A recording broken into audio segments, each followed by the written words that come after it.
que estabas ahí, tú podías ver al juez y las actitudes o las reacciones que tenía él. Ay, se lo tomó. Se lo tomó la doña Ana Ahí se María retomó. Cortés Sí, González. Han sido alegaciones muy largas y voy a ir tratando de hacerme cargo de las que considere más relevantes. Bueno, primero, ya que está siendo tan mediática esta causa, es bueno reiterar que esto no es un juicio, que no se trata de decidir hoy día si doña Katy Barriga y doña Ana María Cortés son culpables, ¿ya? No es un juicio porque no se rinde prueba y la defensa no tiene la oportunidad de contrainterrogar testigos, traer peritos, materia propia de un juicio. Lo que corresponde entonces solamente determinar si es necesario mantenerlas privadas de libertad en una cárcel, en prisión preventiva, mientras se sigue investigando, ¿ya? Hasta ahora lo que hay es una investigación desformalizada. Hoy día se procede a la formalización y continúa de aquí en adelante la investigación. Entonces, ¿qué se requiere para decretar la prisión preventiva? La ley nos señala que existan antecedentes para justificar la existencia de los delitos. ¿Qué delitos? Principalmente el delito de fraude al fisco.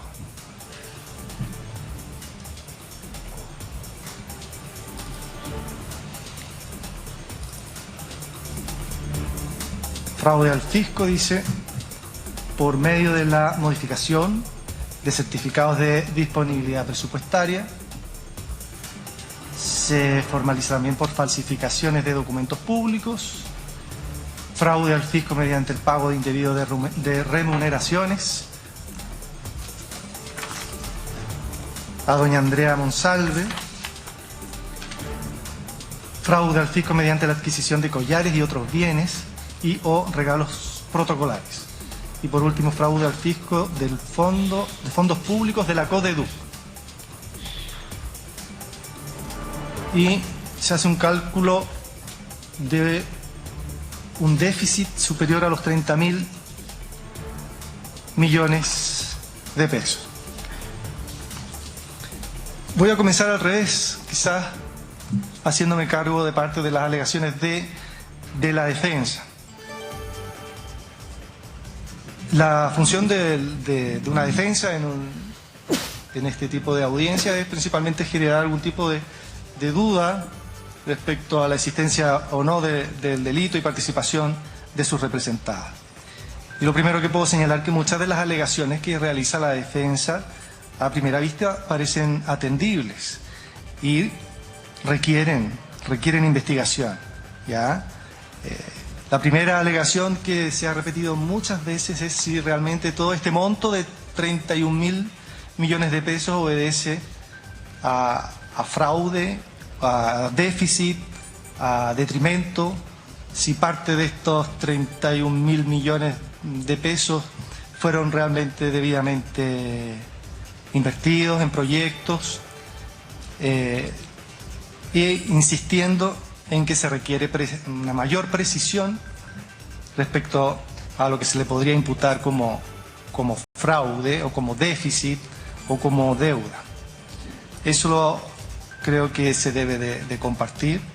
Es tanto así que ya adelantó el Ministerio Público que se requieren al menos 2 auditorías más y ello requiere tiempo, requiere mucho tiempo. Porque efectivamente son muchas, al parecer, las actividades que se están acusando de haber sido fraudulentas, ¿ya? Entonces, como primer punto, se ha de considerar atendible esta alegación de la defensa en orden a que se requiere una mayor precisión respecto de esta cantidad que se le está imputando como haber defraudado al Estado. Se habla de un informe también por parte de la defensa, un informe que habría desarrollado también la Contraloría, dando cuenta de una sobreestimación de las deudas o subestimación de los ingresos, informe respecto del cual el Ministerio Público tampoco se ha podido hacer cargo el día de hoy y que también merecerá ser evaluado. De otras alegaciones que realiza la defensa, mostrando unas fotografías del año 2021 y 2023 respecto de parques con toboganes, spa del adulto mayor, mercado municipal, actividades de Navidad, indicando también de todas estas inversiones cuáles son gastos exagerados o no. Bueno, es tema que merece investigarse y merece su evaluación. Señala la defensa que hubo una investigación sesgada. Esto es que se realizan los interrogatorios a los testigos casi con el único fin o la finalidad de llevar a las imputadas a la formalización y generar esta causa. No encuentro que haya fundamentos serios para tal afirmación cuando hay numerosos testigos que da cuenta al Ministerio Público, numerosa prueba como WhatsApp, correos electrónicos. Señala que respecto de este decreto inicial que se señala en la formalización, sería bien cuestionable que hubiera sido una idea propia de la imputada doña Katy Barriga si venía recién llegando, y señala que hay testigos que darían cuenta que no fue idea de ella, sino la copia que se dice que de otro decreto de otras municipalidades. Bueno, tema que podrá ser también debidamente aclarado.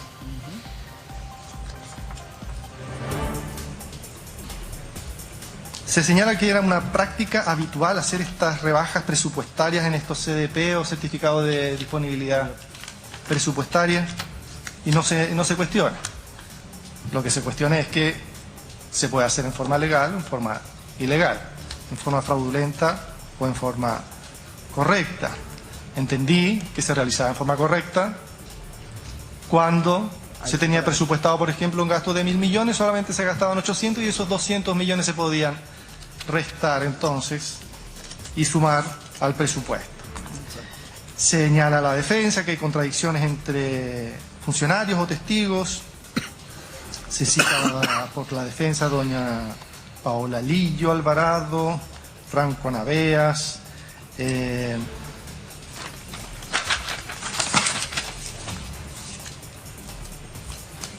Ana María Angélica Greber, Juan Carlos Quesada, Lucía Carrillo,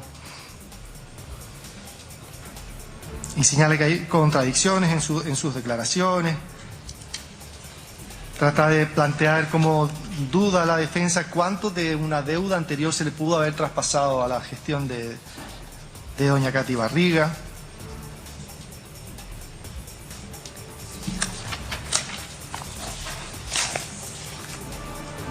Señala también muchas veces la defensa que siempre había una deuda flotante que se reflejaba y otras veces no, que bajaron los ingresos durante la pandemia.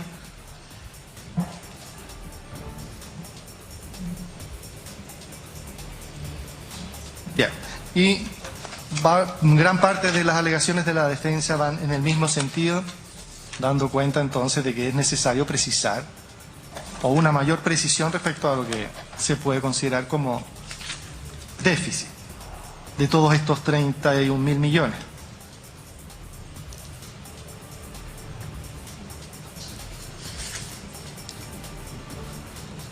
Luego se cuestiona también por la defensa de doña Ana María cuál sería entonces la participación de ella o cuánto de estos 31.000 millones se le pueden atribuir a su participación cuando solamente trabajó un periodo más acotado como directora. Realiza alegaciones que realmente son atendibles, falta precisar en cuáles de estos certificados ella habría participado y cuáles serían realmente o cuáles habrían sido realizados en forma indebida.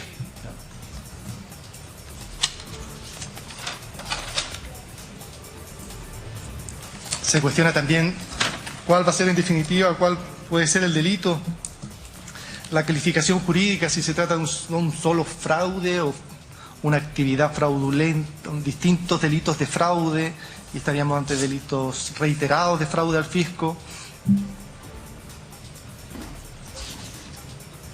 Todo ello requiere realmente seguir investigando poder ir precisando si hay actividades, hechos específicos que configuren un solo delito de fraude, o si varios hechos específicos configuran un solo delito de fraude, o tenemos muchos delitos de fraude al fisco. Ya. Cuestiona también, o insiste la defensa en señalar que ese déficit no es lo mismo que detrimento si se realizan gastos que van en beneficio, en definitiva, de la municipalidad. Respecto del pago indebido de remuneraciones, bueno, se ha tratado de cuestionar si era un contrato de trabajo o un contrato de honorario, si es aplicable o no la norma que decía que después de 3 meses de licencia se le podía despedir, si es una situación estrictamente laboral, si es darle un carácter penal.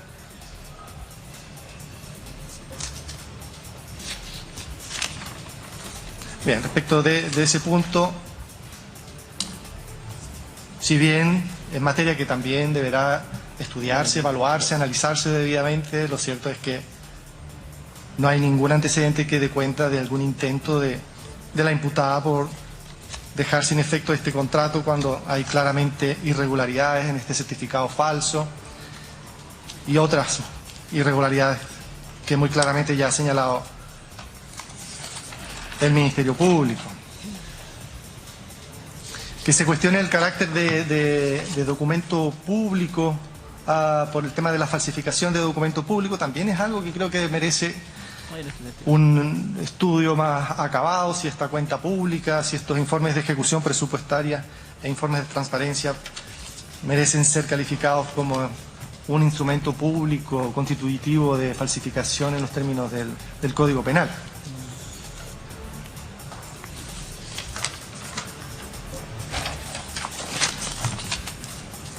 Atendibles también son alegaciones en relación a la CODEDUC, ya si esos fondos se perdieron o no se perdieron, si fueron destinados a alumnos de colegios públicos o colegios privados. Atendible también será si parte de estos destinos de los dineros podrán o no ser calificados dentro del artículo 236, destinar arbitrariamente caudales públicos a un fin público diferente.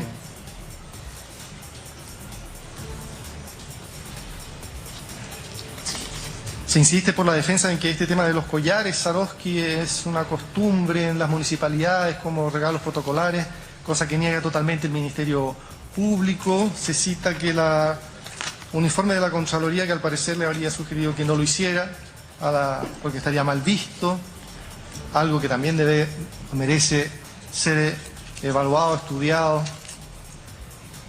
Investigado. Bien, hay muchas alegaciones que, como digo, de parte de la defensa son atendibles y merecen ser estudiadas debidamente, investigadas, por eso continúa la investigación. Pero lo que exige la ley es, en esta etapa es ver si hay antecedentes suficientes que justifiquen el delito, o los delitos, y hay muchos antecedentes. Los antecedentes de los que ha dado cuenta el Ministerio Público han sido numerosos. Por ejemplo, se señalan declaraciones de muchos funcionarios dando cuenta de haber recibido instrucciones en términos coactivos para realizar alteraciones al presupuesto, aumentándolo indebida o ficticiamente. Se habla dice Franco Naveas, da cuenta de haber representado los déficits existentes y haber recibido amenazas de doña Andrea Díaz, señalándole que estaba jugando a las quemaditas. Conversaciones intimidatorias, recibiendo instrucciones de los directores del Círculo de Quebec. Dice que... ¡Auch! Sí. Está pegado, parece. Sí, está un poquito pegado. Te voy a volver la señal. Si en todo el caso lo que está diciendo el magistrado es importantísimo, que a criterio de él, por lo menos, que uno de los elementos primero en los presupuestos materiales que haya existido un delito, en la letra A del 140. Y él está diciendo, por los antecedentes que acompañó el Ministerio Público, sí, aquí se ha cometido un delito. Entonces tenemos la letra A del 140. Luego hay que pasar a la letra B, que es la participación de la participación fundada, que fundadamente se pueda saber que haya tenido calidad de autor, cómplice o cubridor. Pero Andrea Díaz y Ana María Cortés decían que aumentaran las proyecciones de ingresos y no se reflejaba toda la deuda flotante. Se cita a Matías Silva, Bastián Báez, Eva Figueroa, correos electrónicos dando cuenta de todas las formas en que se representó la situación, las irregularidades, reenviados a Boris Gálvez, Felipe Contreras, Luis Japaz, etc. Declaración de Luis González Yáñez, que también afirma haber recibido instrucciones del círculo cercano de doña Andrea Díaz y doña Ana María Cortés y de don Luis Japaz para que no reflejara la deuda. Declaración de Alexander Vázquez, encargado de la oficina de proyectos, que da cuenta de haber enviado correos con minuta con los ítems sin disponibilidad presupuestaria. Andrea Díaz dice que todo pasaba por doña Katy Barriga y que lo sabía. Doña Lucía Ulloa, que trabajó 2 meses nada más, representó duramente que había que reconocer una deuda al menos de 20.000 millones. Se señala por la Fiscalía que hay audios con el equipo del equipo de confianza y instrucciones de hablar de manera escueta, de no utilizar la palabra déficit. Esta declaración o este antecedente del concejal Ponce, que envía correo pidiendo información sobre la modificación presupuestaria. Declaración de don Matías Silva, que indica que la alcaldesa no quería hablar de déficit, que insistía en que era deuda de un periodo anterior, pero no se realiza realmente la auditoría. La solicitud de concejales para remover a la alcaldesa y el audio de doña Camila Cornejo, jefa de comunicaciones, instruyendo desprestigiar al concejal. Miles de correos dirigidos a la alcaldía reclamando el pago de facturas. Instrucciones de ocultar la deuda constante. Ricardo Morales, dice Natalia Reagada. Doña María Isabel Palma, una de las imputadas, habría declarado reconociendo haber informado falsamente un superávit a cambio de que le subían el sueldo o el grado a un hijo.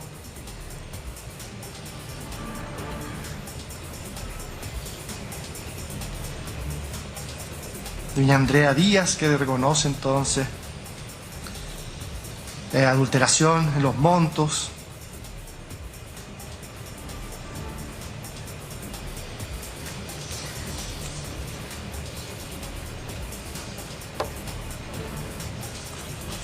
Son muchos los antecedentes que da cuenta el Ministerio Público. Respecto a este cuestionamiento de pago indebido de remuneraciones, independiente de si se pueda estudiar o evaluar si es un contrato de trabajo o un contrato de honorario, la verdad es que no alcanza ello a generar duda de que hay una situación muy irregular y que la alcaldesa sabía. Cuesta creer que no supiera del certificado de título falso.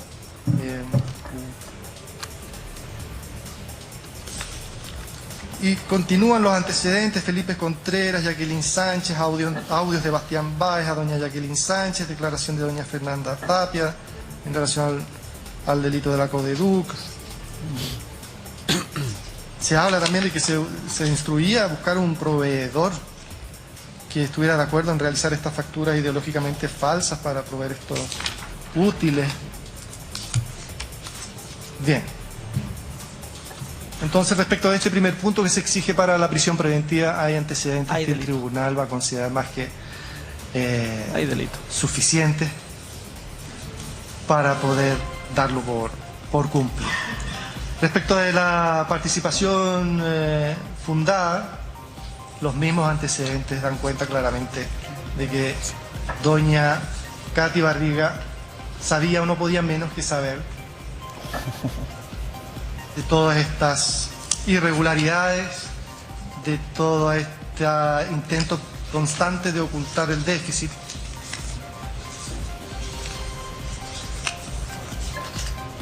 Y también hay antecedentes suficientes que dan cuenta de la participación de doña Ana Cortés, debiendo ya aclarar que Hay delito y hay sin duda, participación. a doña Ana no sería justo atribuirle toda la deuda de más de 30.000 millones, cuando efectivamente ella trabaja un periodo muy acotado y falta efectivamente precisar en cuál de estos certificados ella interviene y en cuáles instruye que se realicen estas alteraciones fraudulentas para alterar el presupuesto.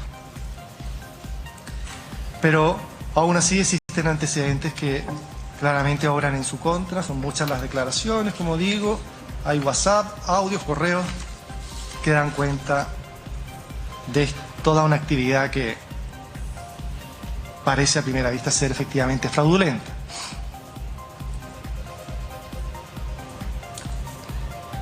Corresponde también quizá analizar con mayor detalle, para ello se requiere más tiempo, más investigación, más prueba, la calificación correcta de si estamos efectivamente ante 5 delitos, ante cuántos delitos reiterados o no estaríamos de fraude, o si solamente un delito, toda esta actividad. Todo ello requiere también requiere precisión. Pero antecedentes hay y muchos. Se ha podido escuchar al Ministerio Público dando lata cuenta de todos ellos. Y también hay antecedentes para establecer la participación. Corresponde entonces hablar de la necesidad de cautela. Es necesario que estén privadas de libertad mientras continúa la investigación. Eso viene ahora. Veamos, en relación a doña Ana, no lo considero. Efectivamente, falta precisar en qué actividades participó ella directamente o intervino para alterar estas partidas, estos presupuestos, estos certificados de disponibilidad, y cuánto es lo que se le puede atribuir como copartícipe. Punto que además también tendrá que ser debidamente estudiado, su calidad de coautora del 15 número 3 del Código Penal. El hecho de que haya que investigar todo ello y el hecho de que no hay antecedentes que justifiquen por ahora que es necesario mantenerla privada de libertad. Señala nuestro Código Procesal Penal que para analizar la necesidad de cautela, el primer punto sería entonces si hay un peligro para la seguridad de la sociedad con su libertad. Y uno de los criterios orientadores, se ha repetido en reiteradas oportunidades, es la gravedad del delito, la gravedad de los hechos, el número de los mismos. Pero ello no opera efectivamente en forma automática, no porque el delito sea grave o no porque haya un mayor número de delitos. Debe operar en forma automática la prisión preventiva, si no todos los delitos graves serían inescarcelables. Y hay que considerarse también el carácter, por tanto, totalmente excepcional que tiene que tener la prisión preventiva. Por lo que este solo hecho de la gravedad de los hechos no resulta suficiente para estimar que su libertad es un peligro para la seguridad de la sociedad. Que haya peligro de que pueda entorpecer la investigación o peligro de fuga, tampoco se han señalado mayores antecedentes para estimar realmente que hay un peligro en ese sentido. Por lo que respecto de ella, considero razonable la propuesta de la defensa en orden a que debiera mantenerse con iguales cautelares que doña Andrea Díaz. Arresto domiciliario nocturno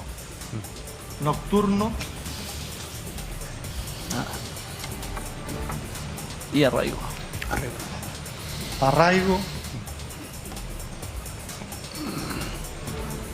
Arresto domiciliario nocturno y arraigo, para que se mantenga sujeta a los actos del procedimiento, no pudiendo tampoco desconocer lo señalado por la defensa, que efectivamente revisada la causa su notificación aparecía negativa y compareció voluntariamente todos estos días. Ahora, respecto de la situación de doña Katy Barriga y la necesidad de mantenerla privada de libertad. Si bien reitero que falta precisión, falta investigación para en definitiva ver si estos más de 30.000 millones de pesos se le pueden imputar a ella como un delito de fraude, si es realmente todo ello un detrimento, si parte de toda esta cantidad de dinero se invirtió debidamente o corresponden a inversiones debidamente realizadas. Lo cierto es que es una cantidad exorbitante en relación a posibles deudas flotantes, como se ha podido escuchar varias veces, que pueden ser traspasadas de un periodo a otro, lo cual puede resultar atendible. Pero se ha hablado en el máximo de los casos, creo que de 10.000 millones de pesos. Bien. Entonces, independiente de todo, de todo lo que se requiere seguir investigando, hay antecedentes más que suficientes para poder ahora determinar que sí existe el delito de fraude, ya en esta etapa preliminar. Y ya dije que había antecedentes para establecer su participación. Siguiendo entonces con este peligro de su libertad para la seguridad de la sociedad, he de compartir lo señalado por la defensa, que no basta con que sea un delito grave o que sean varios delitos. No hay que olvidar el carácter cautelar que tiene, o sea, hay un peligro para la seguridad de la sociedad, hay un peligro de que cometa nuevos delitos. No creo que se pueda solamente presumir porque esté siendo ahora formalizada por estos fraudes, ¿ya? Así que considero que por peligro para la seguridad de la sociedad no corresponde una prisión preventiva, porque solamente tendríamos estos criterios orientadores, que es la gravedad del delito y el número de los mismos. Pero doña Katy no tiene antecedentes penales anteriores, ni se han señalado antecedentes que puedan resultar serios para pensar que va a cometer otros delitos con su estando en libertad. Respecto a que pueden entorpecer la investigación y pueda hacer maniobras a fin de hacer que no puedan concurrir, por ejemplo, testigos a una audiencia de juicio. Se ha señalado en este punto por el Ministerio Público que había temor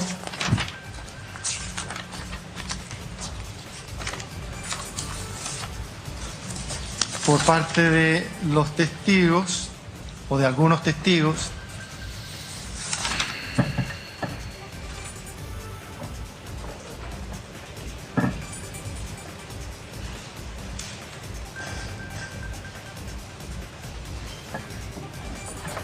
al Ministerio Público, que se preocupaba mucho la imputada o imputadas de que todo fuera verbal, de no dejar evidencia, y que doña Katy no respondía a los correos para no dejar registro. Se señala que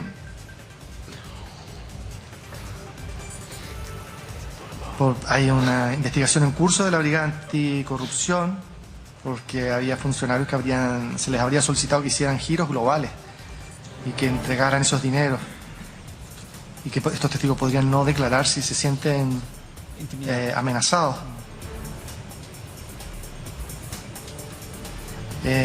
Tienen temor del carácter público que pueda tener, que tiene doña Katy Barriga, temor de que está casada con don Joaquín Lavín, y que tomaba decisiones directas y enviaba instrucciones, dice. Se señala que doña Andrea González tendría miedo por alguna amenaza que habría recibido de don Luis Japaz. Doña Natalia Arriagada, que recién ahora se atreve a hablar, tenía incluso temor de hablar con la fiscal por si pudiera ser amiga o tener una relación con la exalcaldesa. Se habla de que don Bastián Báez habría recibido una llamada de doña Katy, una llamada grupal, el día antes que tenía que declarar.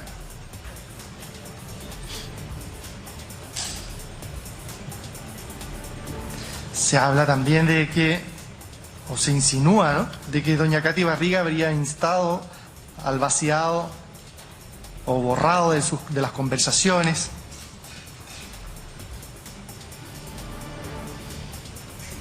Se habla de amenazas de don Luis Japaz y a doña María Isabel Palma diciéndole que tuviera cuidado.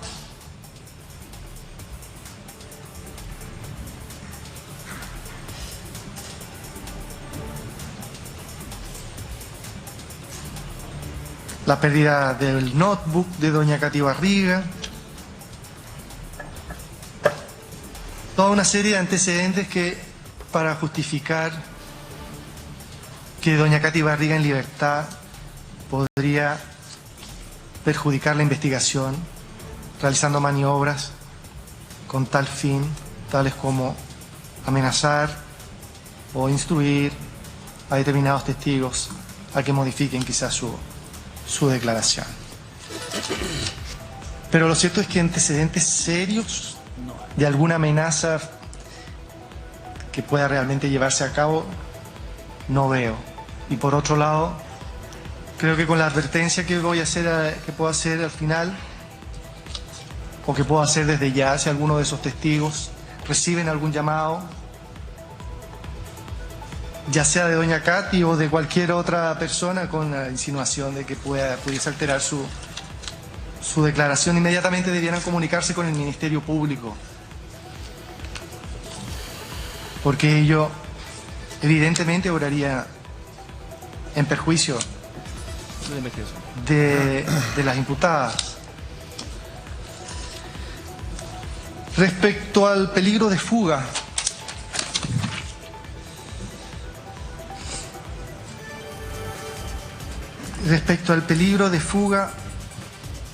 es evidente que tenemos casos que podrían sugerirnos que se hace aconsejable justamente la prisión preventiva para evitar la fuga de una denunciada. Pero no puedo tampoco desconocer que doña Katy ha comparecido voluntariamente a las audiencias.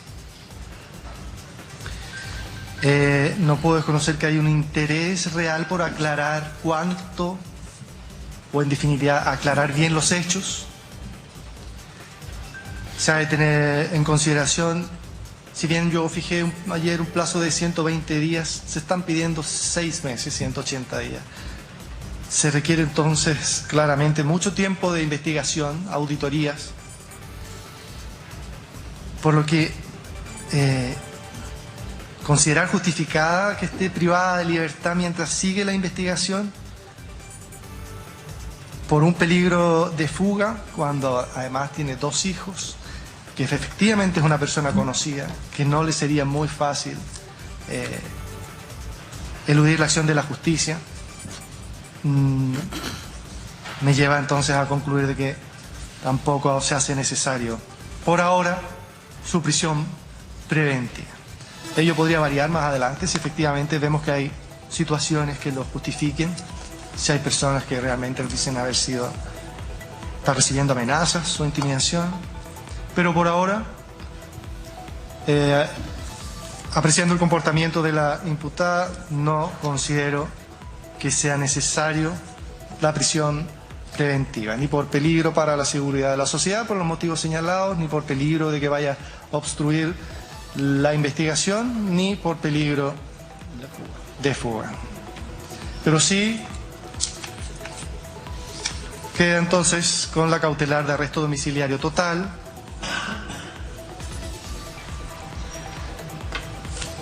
arraigo nacional y con la prohibición de comunicarse con ninguno de los testigos, ninguno de los imputados ni eventuales peritos que puedan comparecer a juicio. Bien. Resumiendo, doña Ana María Cortés González quedará con la cautelar de arresto domiciliario nocturno, tiene que permanecer en su domicilio de las 10 de la noche a las 6 de la mañana y arraigo. Ahí está entonces, pues. Despejado el misterio, arresto domiciliario total para Katy Barriga con arraigo nacional y prohibición de contactarse con los testigos de la causa. En línea con lo que tú decías, Claudio, y nos vamos a preparar porque seguramente va a haber declaraciones, ¿eh? Va a haber declaraciones, así que nos vamos a un corte rapidito y vamos a tener las reacciones del las reacciones. ¿Vamos con ellas? El abogado defensor. Claro que eran etapas preliminares, que esto requiere mucho desarrollo, que habían incluso algunos... Ya, bueno, este es uno de los abogados defensores de Katy Barriga que está señalando la presunción de inocencia. En todo caso, el juez dijo que hay delitos que están fundadamente acreditados, digamos. Falta precisar algunos otros.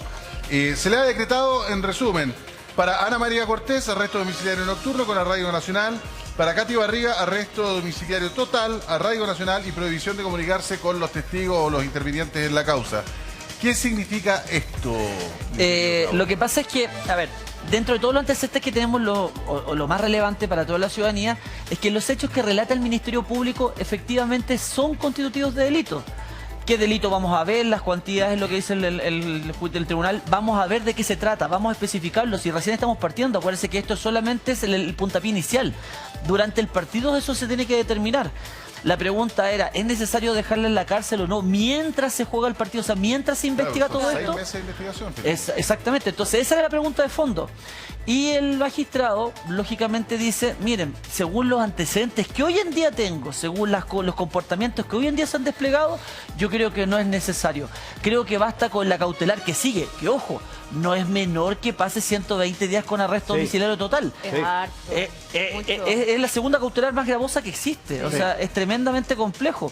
Y eso es lo que el juez determinó, que efectivamente debía quedar con esta cautelar. Sí. Vamos a un corte rapidito porque estamos esperando que salga Katy Barriga con algunas reacciones. Vamos.